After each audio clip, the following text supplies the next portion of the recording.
నమస్తే వార్తలకి స్వాగతం. వివరాల్లోకి వెళితే కడపలో 3వ రోజు మహానాడు కార్యక్రమం కొనసాగుతోంది. ఈ సందర్భంగా ఏర్పాటు చేసిన భారీ బహిరంగ సభకు రాష్ట్రంలోని పలు ప్రాంతాల నుంచి తెదేపా అభిమానులు, కార్యకర్తలు హాజరయ్యారు. పార్టీ అధినేత సీఎం చంద్రబాబు సభా వేదికపైకి రాగానే కార్యకర్తలు జోష్ తో పెద్ద ఎత్తున నినాదాలు చేశారు. కడపలో టీడీపీ మహానాడు విజయవంతంగా 3వ రోజు సైతం కొనసాగుతోంది. మాజీ సీఎం, తెలుగుదేశం పార్టీ వ్యవస్థాపకుడు నందమూరి ఎన్టీఆర్ జయంతి సందర్భంగా ఈ కార్యక్రమాన్ని నిర్విరామంగా సాగిస్తున్నారు. ఈసారి కడప వేదికగా మహానాడు నిర్వహించారు. ఈ కార్యక్రమం 2 రోజుల పాటు సాగింది. ఈ రోజుతో మహానాడు ముగుస్తుంది. దీంతో బహిరంగ సభ నిర్వహించారు. ఈ సభకు భారీ ఎత్తున పార్టీ నేతలు, కార్యకర్తలు హాజరయ్యారు. ఏపీ సీఎం చంద్రబాబు, పార్టీ జాతీయ అధ్యక్షులు చంద్రబాబు నాయుడు, ఆయన తనయుడు మంత్రి నారా లోకేష్ సైతం ఈ కార్యక్రమానికి హాజరయ్యారు.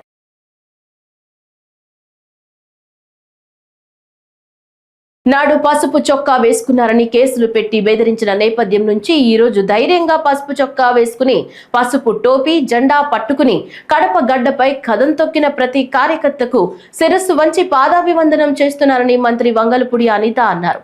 మహానాడు బహిరంగ సభలో ఆమె మాట్లాడుతూ మండుటెండను సైతం లెక్క చేయకుండా రాష్ట్రం నలుమూలల నుంచి లక్షలాదిగా పార్టీ శ్రేణులు తరలివచ్చాయన్నారు. మండుటెండలో ఎండను సైతం లెక్క చేయకుండా ఒకానొక సందర్భంలో రాయలసీమ గడ్డ మీద పసుపు చొక్కా వేసుకున్నాడని వాడిని బెదిరించి కేసులు పెట్టిన నేపథ్యం నుంచి ఈరోజు ధైర్యంగా పసుపు చొక్కా వేసుకొని, పసుపు టోపీ పెట్టుకొని, పసుపు జెండా పట్టుకొని సుదూర ప్రాంతాల నుంచి నా నాయకుడు వచ్చాడని చెప్పి ఈరోజు గడప గడ్డ మీదకి వచ్చిన ప్రతి ఒక్క కార్యకర్తకి కూడా పేరు పేరున శిరస్సు వంచి పాదాభివందనం చేసుకుంటూ, కడపలో మహానాడు జరగడం అంటే చాలా మంది ఆశ్చర్యపోయారు. నేను చేసి చూపిస్తా, కడప అన్నది ఎవడప్ప సొత్తు కాదు, ఇది తెలుగుదేశం పార్టీ అడ్డా అని ఆల్రెడీ నిరూపించున్నారు. ఆ కడపలోని ఈ రోజు వరకు మనం మహానాడు జరపలే, ఇక్కడ జరుపుకుందామని చెప్పి గౌరవ ముఖ్యమంత్రి వర్యులు నారా చంద్రబాబు నాయుడు గారు, అదేవిధంగా మన జాతీయ ప్రధాన కార్యదర్శి మనందరి నాయకుడు లోకేష్ బాబు గారు కంకణం కట్టుకొని ఈరోజు ఈ కార్యక్రమానికి శ్రీకారం చుట్టారు. సాధారణంగా 5 ఎలక్షన్లు అయిన తర్వాత, ముఖ్యమంత్రి అయిన తర్వాత ఒక 5 సంవత్సరాల గురించి ఆలోచించి రాబోయే ఎలక్షన్ల గురించి ఆలోచించేవాడిని పొలిటికల్ లీడర్ అంటారు. అదే ఆంధ్రప్రదేశ్ రాష్ట్రం గురించి, భవిష్యత్తు గురించి 20 సంవత్సరాల తర్వాత ఏం జరగబోతుందో ఆలోచించే వాళ్ళని విజనరీ లీడర్ అంటారు. అదే విజనరీ లీడర్ మన ఎదురుగా కనిపిస్తున్న 6 అడుగుల మన చంద్రబాబు నాయుడు గారు మా తెలుగుదేశం పార్టీకి నిలువెత్తు రూపంగా ఈ రోజు మనం భావించుకోవాలి. వైకాపా హయాంలో నిలిచిపోయిన ఎస్సీ, ఎస్టీ, బీసీల పథకాలు కూటమి ప్రభుత్వం వచ్చాక మళ్లీ ప్రారంభమయ్యాయని ప్రొద్దుటూరు ఎమ్మెల్యే వరదరాజుల రెడ్డి అన్నారు. జగన్ పాలనతో రాష్ట్రం 10 ఏళ్లు వెనక్కి వెళ్లిపోయిందని విమర్శించారు. మహానాడు 3వ రోజు నిర్వహించిన కార్యక్రమంలో భాగంగా బహిరంగ సభలో ఆయన మాట్లాడారు. ఈ సందర్భంగా జగన్ తీరుపై వరదరాజుల రెడ్డి ఆగ్రహం వ్యక్తం చేశారు. 2019లో జగన్మోహన్ రెడ్డి గారు వచ్చిన తర్వాత 100 కోట్ల రూపాయల ప్రాజెక్టు 20 కోట్ల రూపాయలు 25 కోట్ల రూపాయలు ఖర్చు పెట్టిన ఆ ప్రాజెక్టు నిలబెట్టడం జరిగింది. తెలుగుదేశం పార్టీలో జరుగుతున్న పనులు కూడా ఏవి జరగకూడదని, వారికి ఒక మంచి పేరు వస్తుందని ఆ ప్రాజెక్టు తరైతే పలానా తెలుగుదేశం పార్టీలో ముఖ్యమంత్రి చంద్రబాబు నాయుడు గారు చేశారని ఒక మంచి పేరు వస్తుందని ఒక దుర్మార్గపు ఆలోచనతో అభివృద్ధి కార్యక్రమాలన్నీ నిలిచిపోయినాయి. ఆంధ్రప్రదేశ్ మొత్తం మీద కూడా కడప బిడ్డ కడపకి ఏదో చేస్తాడని ఆశించినాం. ఏం చేసినాడు? మనకు ఎన్ని అభివృద్ధి కార్యక్రమాలు నిలబడిపోయినాయి. 2014 నుంచి 19 వరకు నిలబెట్టిపోయిన జరుగుతామని అభివృద్ధి కార్యక్రమాలు ఎక్కడ అన్ని నిలబడిపోయినాయి. SC corporation, BC corporation, ST corporation, ఈ కార్పొరేషన్ నుంచి ఈ 5 సంవత్సరాల్లో ఏ ఒక్క వ్యక్తికైనా కారు లోన్ గానీ, ట్రాక్టర్లు గానీ, వ్యవసాయ పనిముట్లు గానీ ఇచ్చిన పాపన పోయినావా? ఎందుకు నీకు నీ అభివృద్ధి జరగడం అనేది నీకు ఇష్టంలే? నువ్వు ఒక్కనివే సంపన్నుగా ఉండాలా, నువ్వు ఒక్కనివే నిరంతరం ముఖ్యమంత్రిగా ఉండాలనే దుర్మార్గపు ఆలోచన ఇది. ప్రజాస్వామ్య వ్యవస్థలో ప్రజలు అంతిమ తీర్పుకర్తలని తెలుసుకోకుండా మూర్ఖత్వంగా ప్రజల్ని ఇబ్బంది పెట్టి అభివృద్ధి కార్యక్రమాలన్నీ నిలబెట్టేసి, మరి ఎస్టీ, ఎస్సీ, బీసీలందరూ కూడా వెనకబడ్డ కులాలు కదా, మరి వాళ్ళందరికీ గతంలో ఎన్నో అభివృద్ధి కార్యక్రమాలు జరుగుతూ ఉండబడినాయి. అటువంటి కార్యక్రమాలన్నీ నిలబడిపోయినాయి. మళ్ళా ఇప్పుడు మొదలవుతున్నాయి. చంద్రబాబు నాయుడు గారు కూటమి ప్రభుత్వం వచ్చిన తర్వాత లోకేష్ గారి నాయకత్వంలో ఈ అభివృద్ధి కార్యక్రమాలన్నీ మొదలు పెట్టే జరుగుతూ ఉంది. కాబట్టి అదే మాదిరిగా ఇరిగేషన్, కడప జిల్లా రాయలసీమలో వెనకబడ్డ ప్రాంతం. ఇరిగేషన్ కి ఏమన్నా ఒక గంప మట్టేసినా, ఒక ప్రాజెక్టు మీద ఎక్కడన్నా ఒక రాతి కట్టడంలో రాయి పెట్టినావా? ఈ 4 సంవత్సరాలలో ఎక్కడైనా ఒక పని ఉంటే చెప్పు. అన్నిటికంటే అభివృద్ధి చెందాలా ఇరిగేషన్ వ్యవసాయం అంటే నీటిపారుదల ప్రాజెక్టులు అవసరం. గతంలో స్వర్గీయ ఎన్టీ రామారావు గారు ఎన్నో ప్రాజెక్టులు మొదలు పెట్టినారు రాయలసీమలో. మహానాడు బహిరంగ సభకు రాష్ట్రం నలుమూలల నుంచి తెలుగు తమ్ముళ్లు కథం తొక్కారు. ఆశించిన మేర కన్నా అధిక సంఖ్యలో తరలి రావడంతో కడప పరిసరాలు జనసంద్రంగా మారాయి.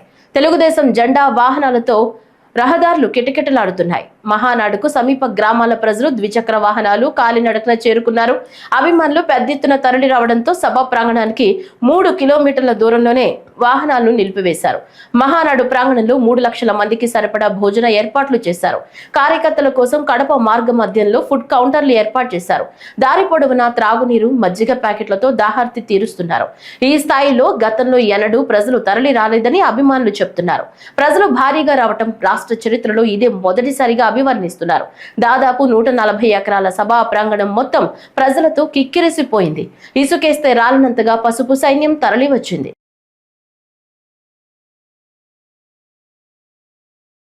రాష్ట్ర ప్రభుత్వం టీటీడీ యాజమాన్యం ఆకాంక్షలకు అనుగుణంగా బర్డ్ ఆసుపత్రి పురోభివృద్ధికి కృషి చేస్తానని నూతన సంచాలకులు డాక్టర్ గుడారు జగదీష్ చెప్పారు.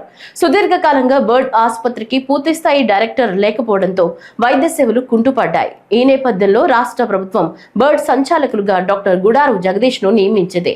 ఆ మేరకు టీటీడీ యాజమాన్యం ఉత్తర్వులు జారీ చేసింది. ఆ మేరకు బుధవారం ఉదయం ఆయన సిమ్స్ సర్కిల్లోని మాజీ ముఖ్యమంత్రి స్వర్గీయ నందమూరి తారక రామారావు జయంతి సందర్భంగా విగ్రహానికి పూలమాల వేసి నివాళులర్పించారు. అనంతరం బర్డ్ ఆసుపత్రికి చేరుకుని నూతన సంచాలకులుగా పదవీ బాధ్యతలు చేపట్టారు. ఎన్టీఆర్ ఆశయ సాధనలో భాగంగా బర్డ్ ఆసుపత్రి ఏర్పాటు చేయడం జరిగిందని తెలిపారు. జాతీయ, అంతర్జాతీయ స్థాయిలో ఆసుపత్రికి ప్రత్యేక గుర్తింపు తీసుకొచ్చేలా సేవలను విస్తరిస్తామని డాక్టర్ జగదీష్ ధీమా వ్యక్తం చేశారు. ఈ సందర్భంగా నగరంలోని పలువురు ప్రముఖులు, ఆసుపత్రి వైద్యులు, సిబ్బంది డాక్టర్ జగదీష్ ను కలిసి తమ అభినందనలు తెలియజేశారు. ఈరోజు నా జీవితంలో ఒక మరుపు రాని రోజు. ఈ సంస్థకు, బర్డ్ హాస్పిటల్కు ఇంకొకసారి వచ్చి నా సేవలను మళ్ళా విస్తృతంగా చేసేదానికి నాకు వెంకటేశ్వర స్వామి ఆశీస్సులతో ఆయనే తిరిగి పిలిచినట్టుగా భావిస్తూ నా విధులను ఇంకా సక్రమంగా నిర్వహిస్తూ ఈ సంస్థ ఖ్యాతిని దశలా వ్యాపింపజేసేటట్టు నా వంతు నేను కృషి చేస్తాను. మన భారతదేశంలోనే కాకుండా అంతర్జాతీయంగా ఈ సంస్థ ఖ్యాతి అందరికీ తెలిసిన విషయమే. అది ఇంకా పెరిగి మన రాష్ట్రంలోనే ఉండే అతి పేదవాడు కాకుండా మన ఇండియా నుంచి, అన్ని రాష్ట్రాల నుంచి కూడా వచ్చే, ముఖ్యంగా దివ్యాంగులకు ఉచిత సేవలు అందించి వెంకటేశ్వర స్వామి ఆశీర్వాదంతో వారిని సకలాంగులుగా చేసి సమాజంలో మళ్ళా తిరిగి వారి కాళ్ళపై నడిచేటట్టు చేసే ఆరోగ్యాన్ని కానివ్వండి, నాకు ప్రోత్సాహం కానీ వెంకటేశ్వర స్వామి ఆశీస్సులు ఎప్పుడూ ఉంటాయని కోరుకుంటూ, ఎంతో అభిమానంగా ఆంధ్ర రాష్ట్ర ముఖ్యమంత్రి వర్యులైన శ్రీ నారా చంద్రబాబు నాయుడు గారు, అలాగే తిరుమల తిరుపతి దేవస్థానం చైర్మన్ బిఆర్ నాయుడు గారు, ఎగ్జిక్యూటివ్ ఆఫీసర్ శ్యామలరావు గారు, వారు పర్సనల్గా ఇంట్రెస్ట్ తీసుకొని నన్ను మళ్ళా పిలిచి బర్డును మీరు తీసుకొని ఇంకా అక్కడ సేవలను ఇప్పుడు జరుగుతూ ఉన్నాయి. దివంగత ముఖ్యమంత్రి వైఎస్ రాజశేఖర రెడ్డి తండ్రి వైఎస్ రాజారెడ్డి శత జయంతి సందర్భంగా ఘన నివాళులర్పిస్తున్నారు.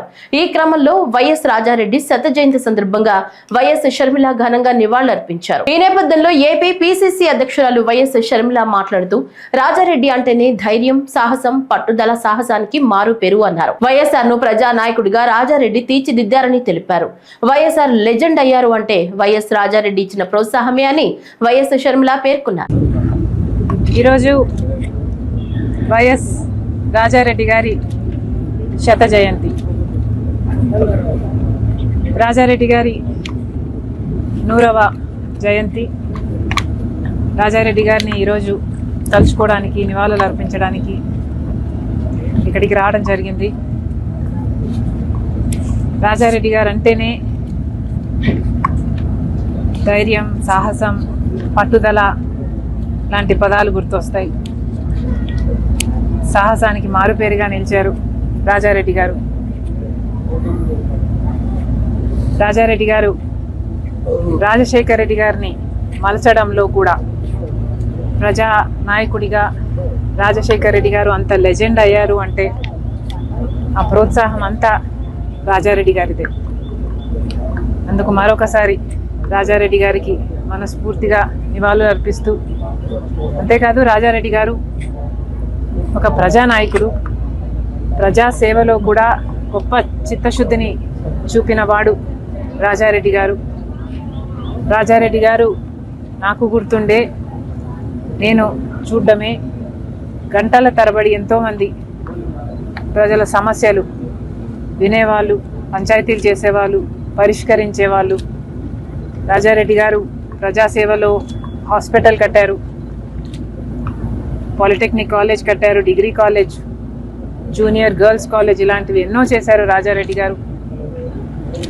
అలాంటి వాడు నిజంగా ప్రజానాయకుడే.